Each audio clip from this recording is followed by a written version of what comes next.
कक्षा 9th के प्यारे विद्यार्थी ध्यान दे, जो आपका अर्धवार्षिक का हिंदी का 7 दिसंबर के दिन जो होने वाला पेपर है उसका ये सेट सी है। भनी आप आईएमपी के किसी भी कॉर्नर से हो साथियों, इसी 4 ही सेट में से। यहाँ पर मैंने पेपर आपको पहले बताया था, यहाँ पर सेट ए बता दिया है, नहीं देखा तो जरूर देखिएगा साथियों। क्लियर है, ये देखना है मेरे पास यहाँ पर सेट ए मैंने आपको प्रोवाइड करा दिया है। साथ ही साथ आप देखोगे तो सेट बी भी आपको यहाँ पर प्रोवाइड करा दिया है। अभी तक नहीं देखा तो फटाफट से चलकर यहाँ पर आप यहाँ पर चैनल पर जाइए, वहां से आपको प्रोवाइड करा दिए, आप वहां से देख लीजिएगा। ये सेट हमारे पास डी भी आपके लिए है, तो जल्दी से हम पहले सेट सी देख लेते हैं, अगले वीडियो में सेट डी भी आपको पूरा बता दिया जाएगा। क्लियर है, तो पहले सेट हम सी देखते हैं। क्लियर है, क्या है, सही विकल्प आने वाले। पहले क्वेश्चन में थोड़ा सा जूम कर लेते हैं साथियों, जिससे और आपकी क्लियरिटी और अच्छे से आप समझ सको, है ना। इसी प्रकार माखन लाल चतुर्वेदी के काव्य का मूल स्वर क्या है? तो मूल स्वर उनका क्या था? राष्ट्रीयता एवं देश के प्रति, है ना। दूसरा है ग्राम श्री कविता के रचनाकार कौन है? तो सुमित्रा नंदन पंत है। तीसरा है रचनात्मक काव्य वाक्यम परिभाषा लिखिए। क्लियर है, तो ये किसने की थी? तो आचार्य विश्वनाथ ने, है ना। महादेवी ने पुरस्कार में मिला चांदी का कटोरा किसे दे दिया था? तो किसे दे दिया था? महात्मा गांधी को उन्होंने दे दिया था। इसी का उपसर्ग कहाँ प्रयुक्त होते हैं? तो शब्द के पहले। उपसर्ग आपने पढ़ा होगा परिभाषा, तो उसी परिभाषा है कि शब्द के पहले उपयोग होने वाला शब्द क्या कहलाता है? तो उपसर्ग कहलाता है। इसमें आएगा मेरे संग की औरतें। क्लियर है, तो ये 6 प्रश्न आपका आएंगे 1-1 नंबर के। क्लियर साथियों। अब दूसरा आपका रिक्त स्थान आने वाला है, तो वो भी अच्छे से कंफर्म करेंगे। उसके लिए भी यहाँ पर आराम से, आपको टेंशन लेने की नहीं, आप आराम से यहाँ पर देखते रहिएगा। सोने का घड़ा शराब से भरा हो तो भी ही निंदा करेंगे सज्जन की।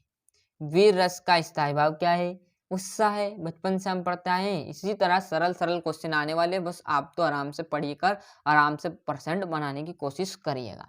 बस जो बता रहे वो जरूर याद कर लीजिए साथियों, आपकी परीक्षा में बहुत मदद मिलेगी। चरण सरोज पाखर लागा, तो क्या है? रूपक अलंकार। 2 बेलों की कथा क्या कहलाएगी? आपकी कहानी।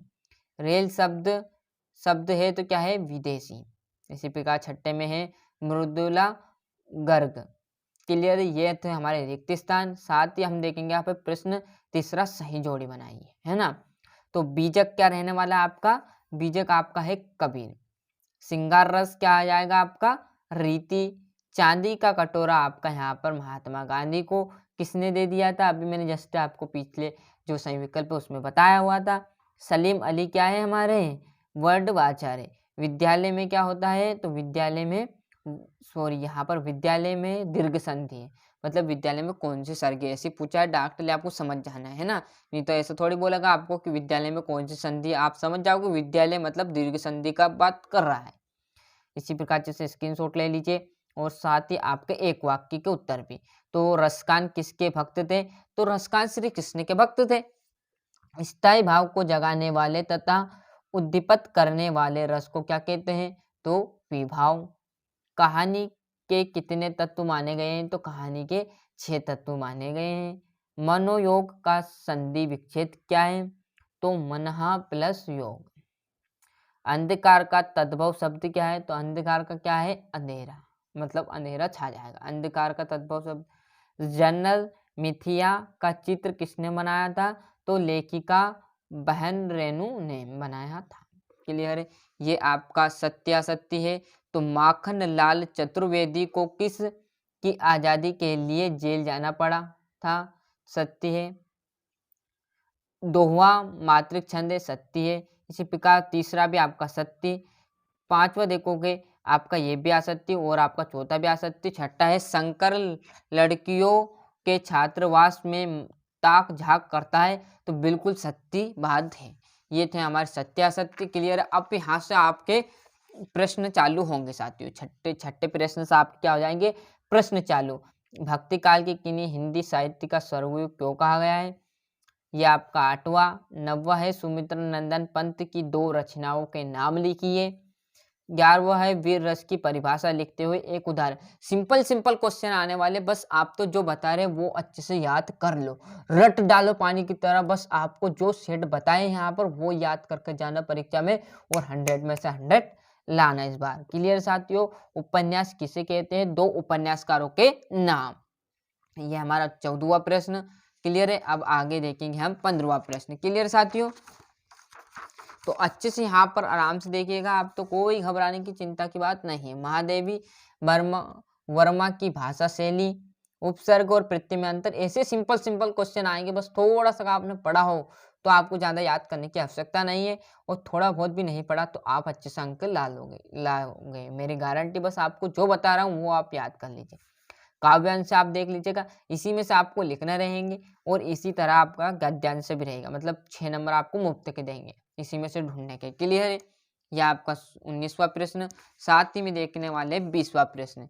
विद्यालय के खेल के मैदान, है ना, पूरा नहीं पढ़ रहा हूँ साथियों।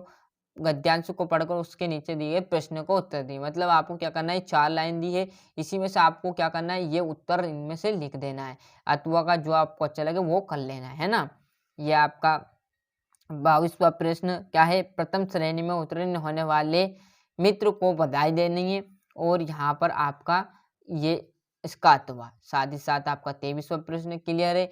ये था हमारा क्या, हिंदी का जो सेट क्या बताया था मैंने आपको, सेट सी। क्लियर साथियों। तो अच्छे से यहाँ पर आपको समझ में आ चुका होगा, ये था हिंदी का सेट सी, और सेट ए और बी मैंने डाल दिया है चैनल पर, नहीं देखा तो जरूर देखिएगा साथियों।